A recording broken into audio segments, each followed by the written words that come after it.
তোমালোকে ভালে আছা? আজি মই তোমালোকৰ ক্লাছ 5ৰ আপন পাঠ কিতাপৰ 4 পাঠ আছে ভোগালী বিহু। মই ভোগালী বিহুৰ বিষয়ে তোমালোকক মই আজি পঢ়াই দি আছোঁ। তোমালোকে আজি মনোযোগ দি শুনা। বিহু বিহু বিহু অসমৰ জাতীয় উৎসৱ। বিহু হৈছে অসমৰ জাতীয় উৎসৱ। তো আমি জানো যে বিহু কেইটা, তোমালোকে জানা বিহু কেইটা? তোমালোকে এনে শ্ৰেণীত পঢ়োৱা হৈছে বিহু সাধাৰণতে 3টা। যেনে বহাগ বিহু, মাঘ বিহু, কাতি বিহু। বিহু 3টা, বহাগ বিহু, মাঘ বিহু আৰু কাতি বিহু। এই বহাগ বিহুৰ আকৌ এটা নাম আছে, এইখিনি হৈছে ৰঙালী বিহু। বহাগ বিহু ৰঙালী বিহু, মাঘ বিহু ভোগালী বিহু, কাতি বিহু কঙালী বিহু। তো আজি মই মাঘ বিহু ভোগালী এই ভোগালী বিহুৰ বিষয়ে তোমালোকক অলপ কৈ আছোঁ। কবিতাটো তোমালোকে ভালকৈ মনোযোগেৰে চোৱা। এই মাঘ বিহু কেতিয়া হয়? পুহ আৰু মাঘৰ দোমহীত হয়। এই বিহুত আমি কি কৰোঁ? সকলোৰে ঘৰে ঘৰে পিঠা, লাড়ু, চিৰা আদি খাওঁ। খোৱাৰ কোনো অভাৱো নাথাকে মাঘ বিহু। তো আজি মই এই কবিতাখিনি কৈ আছোঁ, চোৱা। সাৰ পালে বাইদেউ জগাবাচো মোক, কাইলৈ নিচেই পুৱাই। সাৰ পালে, সাৰ তোমালোকে বুজি পোৱা নে নাই? আমি যেতিয়া টোপনিৰ পৰা উঠোঁ বা টোপনিৰ পৰা আমি জাগোঁ, সেইখিনি কোৱা হয় সাৰ। তো আমি যেতিয়া কোনো এটা উৎসৱ আহে আমাৰ ঘৰত, তেতিয়া আমি কি কৰোঁ?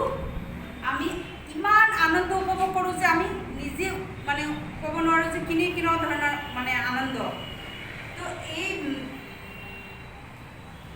তো কি কৰিছে, এই এজন ছোৱালী আৰু এজন ল'ৰা, সিহঁতে 2 ভাই ভনী। এই 2 ভাই ভনীয়ে বহি কেনে এই ভোগালী বিহুৰ উৎসৱৰ কথা আলোচনা কৰি আছে। ভাইয়ে ভনীক কৈ আছে যে সাৰ পালে বাইদেউ। এই ভাইটিয়ে ভনীজনীক কৈয়ে আছে যে বাইদেউ, যেতিয়া তুমি ৰাতিপুৱা ভোগালী বিহুত যেতিয়া তুমি ৰাতিপুৱা সাৰ পাবা, তেতিয়া তুমি মোক ঢল পুৱাতে মোক মাতি দিবা। কাৰণ আমি যেতিয়া উৎসৱ আহে তেতিয়া আমি কি কৰোঁ? ৰাতিপুৱাতে উঠোঁ। উঠি কেনে আমি কি কৰোঁ? আমি গা চা ধুই আমি উৎসৱৰ আয়োজন কৰোঁ। তো এদিন ভাইটিয়ে কৈ আছে যে বাইদেউ, তুমি যেতিয়া ৰাতিপুৱা সাৰ পাবা তেতিয়া মোক মাতি দিবা, মই টোপনিৰ পৰা উঠিম। আহিছে ভোগালী বিহু পোহৰ শেষত, এই দিন নেপাম দিনাই। কৈছে এই যে ভোগালী বিহু আহি আছে, এই ভোগালী বিহু যদি আমি আনন্দ নকৰোঁ তেনেহ'লে কি হ'ব? আমি এই দিন আকৌ পামনে নাই, সেইখিনি কথা কৈ আছে। এই ভোগালী বিহু পোহৰ শেষত হয়। তো কৈছে যে আমি এই দিন পাওঁনে নাপাওঁ দ্বিতীয়বাৰ। তো দুনাই দ্বিতীয়বাৰ কৈছে, দ্বিতীয়বাৰ পাওঁনে নাপাওঁ, সেইকাৰণে তুমি কালিলৈ মোক ৰাতিপুৱাতে মাতি দিবা, মই পুৱাতে উঠিম। মই হ'লে পুৱাতেই শীতল পানীৰে গা ধুম নহওঁ কাতৰ। কৈছে যে মই ৰাতিপুৱা ঢল পুৱাতে উঠিম, উঠি কেনে কি কৰিম? শীতল একদম চেঁচা পানীৰে, ঠাণ্ডা পানীৰে কি কৰিম? গা ধুম, কিন্তু কাতৰ নহওঁ। কাতৰ অস্থিৰ নহওঁ।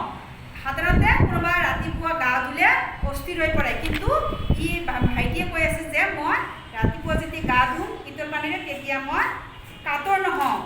থাকা যদি বাঁহী গাৰে নোৱাৰিবা চুব, নেচাপিবা মেজিৰ ওচৰ। কৈছে যে ভনীয়ে কৈ আছে, বাইদেৱে কৈ আছে যে তুমি যদি বাঁহী গাৰেৰে থাকা তেনেহ'লে কি কৰিব নোৱাৰিবা? মেজি। সাধাৰণতে বিহুত মেজিৰ ওচৰত মাহ প্ৰসাদ দি কি কৰা হয়? থাপনা পতা হয়, তাত হৰিনাম গোৱা হয়। তো কৈছে যে তুমি যদি মেজিৰ ওচৰত যাবা তেনেহ'লে তুমি গা ধুব লাগিব, বাঁহী গাৰে তুমি মেজিৰ ওচৰত চাপিব নোৱাৰিবা। তো এইখিনি আজি মই তোমালোকক পঢ়াই দিলোঁ। কালি বেলেগ দিন মই আকৌ পঢ়াই দিম বাকীখিনি। আজি ইমানলৈ। তোমালোকে ভালদৰে কবিতাখিনি মুখস্থ কৰিবা। লগতে মই নোটবিলাক তোমালোকক পঢ়োৱাৰ পিছত নোটবিলাক দিম। আজি এইখিনিলৈকে। Thank U.